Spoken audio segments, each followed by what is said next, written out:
1 fois 15, ok, ça fait bien 15. 1 plus quoi, ça fait 3, je sais pas moi, plus 2. 2 moins combien, ça fait 5. 2 moins 3, ça fait bien 5, ok. Et est-ce que 15 moins 3, ça fait 12? Ouais, c'est bon, ok. Ah, vous êtes là? Incroyable. Et ben regardez, là le problème du jour, à savoir un puzzle mathématique. On s'intéresse à savoir que peuvent valoir les cases jaunes ici en l'occurrence. Là on vient de trouver ensemble une solution, mais est-ce que c'est la seule solution? Comment on montre qu'il y en a plusieurs? Comment on montre que c'est l'unique? Écoute, c'est le sujet de cette vidéo aussi. On va voir ensemble comment on fait pour trouver l'ensemble des solutions et démontrer qu'il en existe soit une, soit deux, soit n, et qu'il en existe n uniquement. Ok? Tu peux faire pause si jamais tu veux le faire de ton côté, tu m'écris en commentaire tes solutions et ta démonstration. Et pour être tout à fait transparent, ça vient directement d'une vidéo d'une collègue, à savoir Matrix. Je te mets la chaîne en description et voici sa vidéo pour avoir un aperçu. En tout cas, elle le traite d'une manière intéressante. Nous, on va le traiter avec des systèmes. Sinon, c'est parti, prends ma main, je t'accompagne, on y va, on prend le chemin à la route ensemble pour montrer qu'il existe deux solutions et deux uniques. Allez, on y va. Alors, première étape, on va essayer de poser des équations. Tu vois là, en fait, si tu veux, t'as un système à 4 équations qui est un peu caché parce qu'en fait, t'as 4 égalités. Une ici, une là et une là. Ok, c'est un peu dégueulasse, mais au moins t'as l'idée, t'as compris ce qui se passe. On est parti. Je vais dire que ma case là, c'est la case A, ok. Celle-ci, c'est la case B, celle-ci, la C et celle-ci, la D. Comment on va mettre ça en équation? Bah c'est parti, je te montre ça, tout de suite on y va. Alors pour ici, tu vois la première ligne, on a A fois B qui est égal à 15. Ok, bah je l'écris très simplement. Ensuite j'ai quoi? J'ai A plus C qui est égal à 3. Ok. La seconde maintenant, j'ai C moins D qui est égal à 5. Et enfin, j'ai B plus D qui est égal à 12. Alors ici, tu vois, on a réussi à rendre mathématique un problème qui était plus, entre guillemets, enfantin ou abordable pour n'importe qui sans rigueur mathématique. Maintenant qu'on a ça, eh ben tu peux résoudre ça parce que tu sais résoudre des systèmes depuis le lycée. Même le collège, tu savais déjà un petit peu, mais là en tout cas, n'importe quel lycéen qui se débrouille sait résoudre ça assez tranquillement. Alors comment on va faire ici? Comment on va procéder pour aller plus rapidement? Si tu veux, ici on a un produit, d'accord? On a du A fois B. Ce qui serait intéressant parce qu'on sait résoudre une équation du second degré, ce serait d'écrire A de la forme A est égal à quelque chose plus ou moins B, ok? En tout cas, créer une dépendance entre A et B pour qu'on puisse travailler avec la première ligne ici. Donc là, on va déjà identifier quelles lignes ici font intervenir du A et du B. Alors, premier constat, c'est le fait qu'on voit que là, il y a du A et là, il y a du B, ok?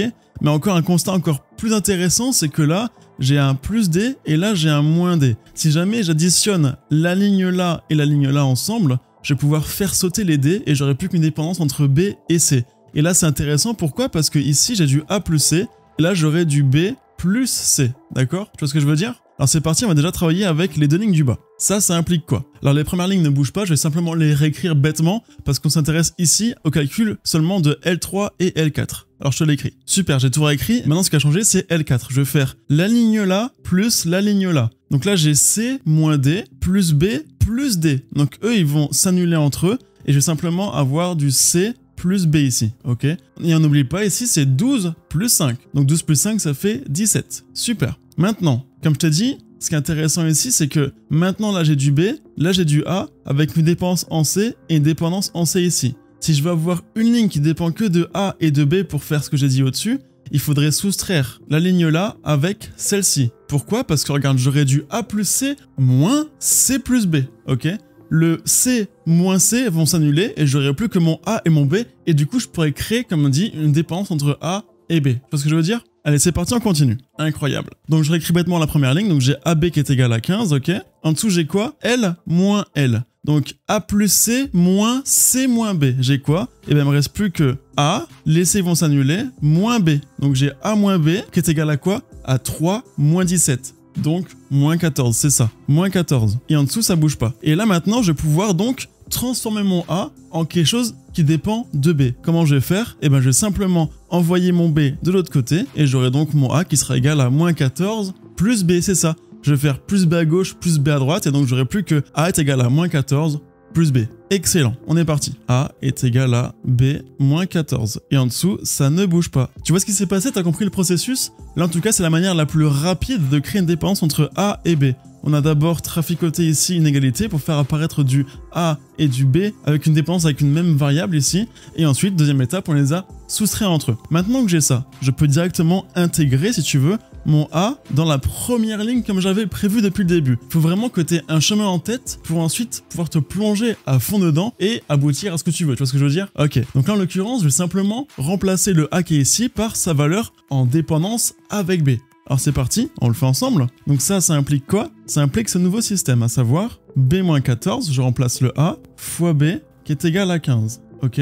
Et tout le reste, je le réécris bêtement. Ça, on s'en fout, en tout cas, on va s'intéresser directement à la première ligne maintenant. Maintenant, qu'est-ce que je peux faire? À quoi ça a servi tout ça? Bah en fait, ici, si tu veux, regarde, analyse bien les lignes. Là, j'ai deux variables, j'en ai deux. Là, j'en ai qu'une seule, c'est B. Je peux donc, et je sais donc résoudre, depuis le lycée, n'importe quelle équation du second degré. Et là, en l'occurrence, c'est une équation du second degré. Je vais simplement développer ça, et je vais mettre un égal à 0. Tu sais, depuis le lycée, résoudre une égalité du second degré, et on applique quoi? Eh ben oui, on applique delta. Donc là, on va pouvoir le faire, on va passer par autre chose que delta pour te montrer que c'est plus simple, que t'as pas forcément la méthode bourrin qui marche à tous les coups. Bien sûr, elle marche, mais tu peux trouver toujours un chemin plus simple. Et là, en l'occurrence, on va trouver une astuce encore plus simple que ça. Mais c'est ça l'idée. On va essayer de développer ça et résoudre ce polynôme de degré 2 est égal à 0. Alors on y va. Ça implique quoi comme dit?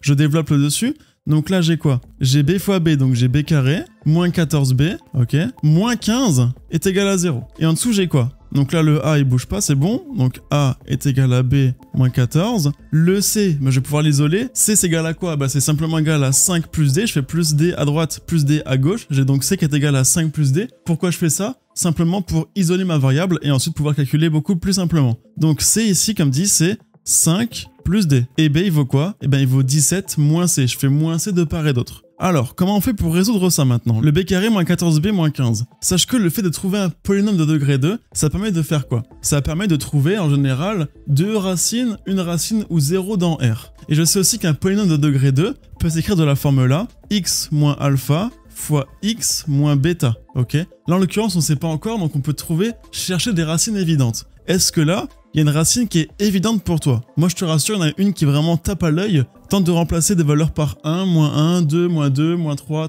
tu vois? Ce genre de racine qui fonctionne parfois. Là, en l'occurrence, si je remplace par 1, j'ai 1 au carré, moins 14, moins 15, ça marche pas. Par contre, si je remplace par moins 1 au carré, ça fait quoi? Ça fait 1. Moins 14 fois moins 1, plus 14. Donc du coup, j'ai 1 plus 14, j'ai donc 15. 15 moins 15 est égal à 0. Donc ça veut dire ici que j'ai trouvé une racine évidente. La racine évidente, c'est quoi? C'est moins 1. Donc, ça veut dire que je sais que mon polynôme ici, il va s'écrire de la forme x moins moins 1. Donc x plus 1, ok?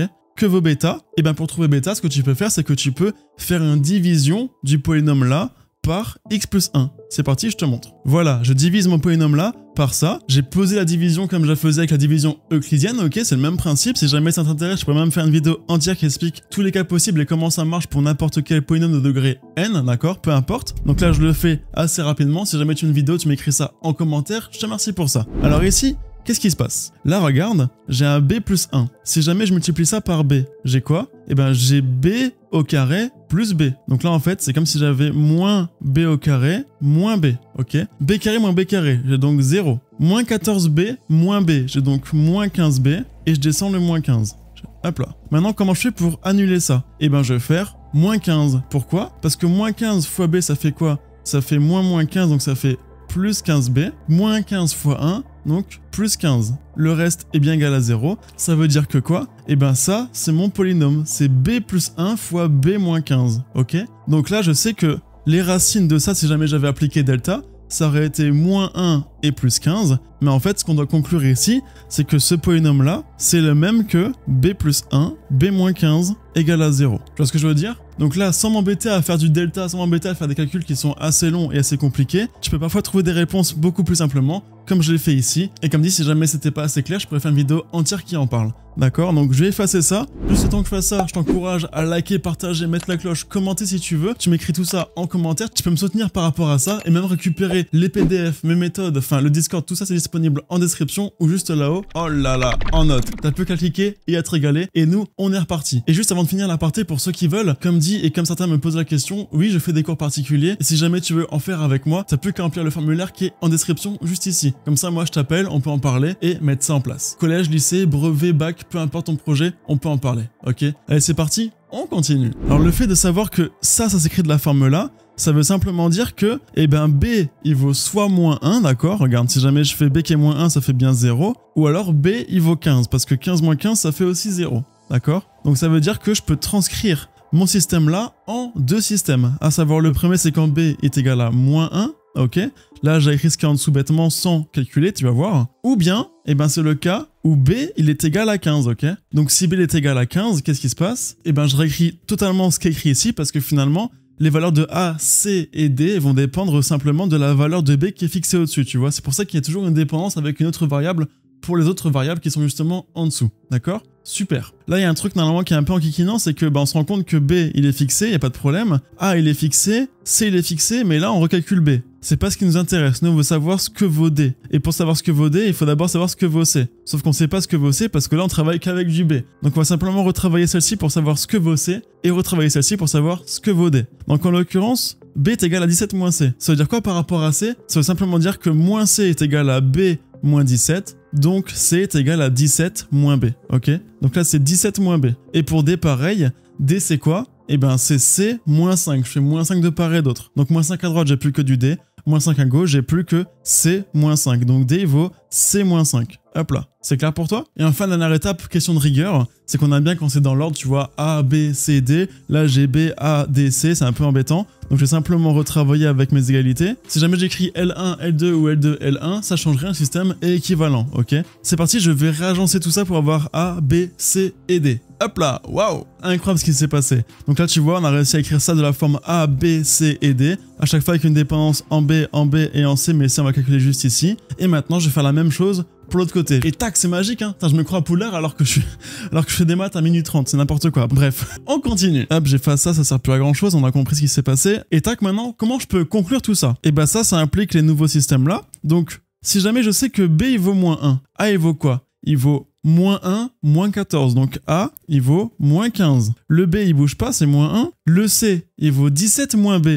17 moins 1, C, il vaut 18. Ok? C'est clair? Et enfin, le D, c'est C moins 5. C, c'est 18. 18 moins 5, c'est ça, hein, c'est pas compliqué, c'est 13. Donc D, il vaut 13. Ok. Ou bien, parce que le OU, il est toujours là, hein, ou bien, eh ben A, il vaut toujours B moins 14, mais cette fois-ci avec B qui est égal à 15. 15 moins 14, ça fait quoi? C'est ça, ça fait 1. Donc A, il vaut 1, d'accord? Le B ici vaut toujours 15, super. Ensuite, j'ai C qui est égal à 17 moins B. B, il vaut quoi? Il vaut 15. 17 moins 15, C, il vaut combien? Il vaut 2. Et enfin, j'ai quoi? D est égal à C moins 5, C, il vaut 2, 2 moins 5, moins 3. Super. Grâce à notre raisonnement, avec un petit peu de jugeote et un petit peu de travail sur tout ça, on a trouvé, visiblement, deux solutions. Ça serait le quadruplé ABCD qui est égal à moins 15, moins 1, 18 et 13, et le quadruplé ABCD qui est égal à 1, 15, 2 et moins 3. Maintenant, pour être sûr, eh ben, on va simplement vérifier, tu vois. Donc on va simplement remplacer ABCD et voir si le puzzle est aussi fonctionnel. Tu penses que ça va marcher?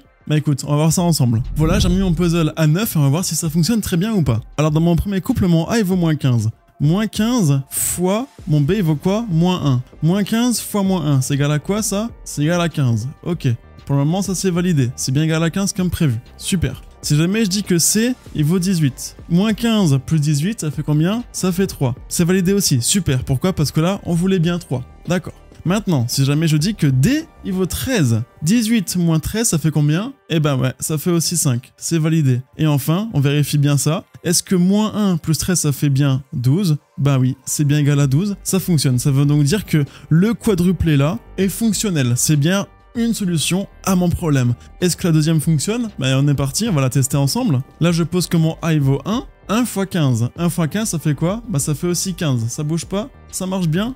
Comme prévu. Ok, ça sent bon. Maintenant, si jamais je dis que C il vaut 2, 1 plus 2, ça fait quoi? Ça fait 3. Ça marche bien aussi, super. Si D maintenant il vaut moins 3, 2 moins 3, ça fait quoi? Ça fait 5. Ok, comme prévu, ça marche aussi. Et enfin, on vérifie, attention, suspense. 15 moins 3, ça fait combien? Ça fait 12. Super, comme prévu. Donc là, ça veut dire aussi que le quadruplé là est bien solution de notre problème. On a trouvé, grâce à un raisonnement rigoureux, mathématiquement correct, les deux seules solutions de ce problème-là, parce que le plus dur ici, c'est pas de trouver une solution, c'est de trouver toutes les solutions. Comment s'assure de savoir s'il y a bien deux solutions? Au lieu de toutes les faire et s'embêter à prendre une vie entière à voir si ça fonctionne, même si ça suffira pas, eh ben il faut faire un raisonnement mathématique avec des implications et des réciproques. Et dans l'occurrence, on a fait le travail implication grâce au système et réciproque grâce à la vérification. On a donc montré mathématiquement qu'il y avait bien 2 solutions. Si jamais t'as trouvé d'autres solutions et en plus de ça t'as su le démontrer plus rapidement que moi, écoute, dis-le en commentaire. Si t'es encore là à la fin de la vidéo, écris puzzle maths en commentaire et je verrai que t'étais jusqu'au bout. Comme dit à chaque fois, ça soutient mes vidéos, ça me soutient moi-même et ça me permet d'avoir des meilleurs stats pour les vidéos qui vont venir. D'ailleurs, en parlant d'avenir, bah t'as plus qu'à m'écrire en commentaire une vidéo qui t'intéresserait, que je pourrais faire, ou même rejoindre mon Discord qui est disponible aussi en description pour me proposer un problème que je pourrais faire en vidéo. Donc tu peux liker, partager, t'abonner, faire tout ça, récupérer les PDF, récupérer ma méthodologie en description ou en note tout là-haut comme tout à l'heure. Ou alors, si jamais tu veux des cours particuliers, m'envoyer un message grâce au formulaire qui est disponible juste en dessous. Je te remercie pour ça. N'hésite pas si t'as des questions, je suis en dessous et je réponds à tout le monde. Ok? Allez, courage, go tryhard. À plus.